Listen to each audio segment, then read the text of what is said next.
Meanwhile, government's relentless crusade against poverty took a forward step today with the inking of a deal between state television network PTV and the National Anti-Poverty Commission, both of which seek to slash the poverty rate by means of a local community reduction scheme. Our Maryvel Custodio fills us in with more.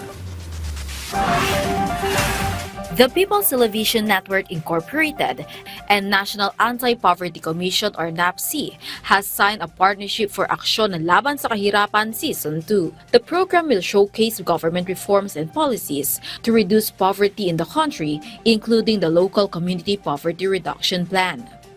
We're excited to bring to the forefront the sectoral agenda that define the struggles and aspirations of our 14 basic sectors, especially in the 20th Congress. And by focusing on this, we aim to push for more effective reforms in legislation and meaningful improvements in government projects. For years, NAPC's Aksyon Laban sa Kahirapan has walked with us in this mission. And now with this renewed partnership, we are reminded again that the real change takes consistency and commitment. On behalf of PTV, Secretary Roque, we can count on our commitment and full support. May this be the beginning of another season of meaningful service para sa bayan. The program will serve as a platform to amplify voice of basic sectors and will also discuss how the government allocates and uses the national budget for anti-poverty programs.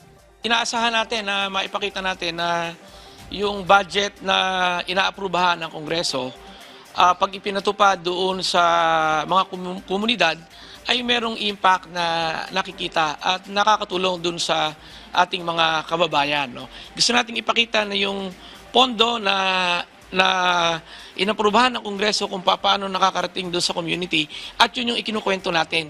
Yung convergence ng mga ahensya ng pamahalaan laban sa kahirapan na ang kausap naman ay ang komunidad at ang mga pamahalaang lokal.